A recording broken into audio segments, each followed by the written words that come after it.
ਤੇ ਹੁਣ ਇਹਦੀ ਪਹਿਲਾਂ ਜਿਹੜੀ ਕਟਕਟ ਦੀ ਆਵਾਜ਼ ਆ ਪਹਿਲਾਂ ਉਹ ਹਟਾਵਾਂਗੇ ਆਪਾਂ ਵੀ ਜਿਵੇਂ ਕਟਕਟ ਕਟਾਈ ਦੀ ਕਟਕਟ ਕਰਦਾ ਪਹਿਲਾਂ ਉਹ ਹਟਾਵਾਂਗੇ ਤੇ ਐਕਸਲ ਚੇਂਜ ਕਰਾਂਗੇ ਤਾਂ ਆਪਾਂ ਆਹ ਵਾਲਾ ਐਕਸਲ ਬੂਟ ਬਾਟ ਪਾਟੇ ਹੋਏ ਆ ਤੇ ਦੇਖ ਸਕਦੇ ਹੋ ਤੁਸੀਂ ਆ ਰਿਹਾ ਐਕਸਲ ਤੇ ਇਹਦੇ ਬੂਟ ਬਾਟ ਪੱਟੇ ਹੋਏ ਆ ਤੇ ਹੁਣ ਇਹਨੂੰ ਚੇਂਜ ਕਰਕੇ ਪਹਿਲਾਂ ਦੇਖਾਂਗੇ ਵੀ ਜੇ ਤਾਂ ਆਵਾਜ਼ ਹਟ ਗਈ ਫਿਰ ਸਹੀ ਆ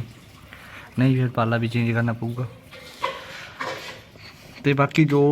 ਸਟੀਅਰਿੰਗ ਵਗੈਰਾ ਕਰਨਾ ਹੋਏ ਜਾਂ ਚਮਟੇ ਪਾਉਣੇ ਹੋਏ ਉਹ ਬਾਅਦ 'ਚੋਂ ਦੇਖਾਂਗੇ ਪਹਿਲਾਂ ਇਹਦਾ ਇੰਨਾ ਕੰਮ ਕਰਕੇ ਦੇਖੀਏ ਫਿਰ ਟਰਾਈ ਲੈ ਗਏ ਫਿਰ ਬਾਕੀ ਕੰਮ ਬਾਅਦ 'ਚ।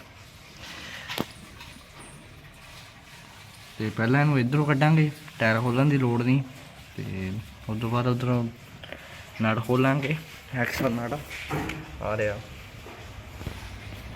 ਲੈ ਜਲਦੀ ਤਸਲੀ ਤੇ ਗੇਅਰ ਰੋਲ ਨਿਕਲੂਗਾ ਉਹਦੇ ਲਈ ਤਸਲੀ ਥੱਲੇ ਰੱਖਾਂਗੇ ਤੇ ਚਲੋ ਬਾਕੀ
ਜੀ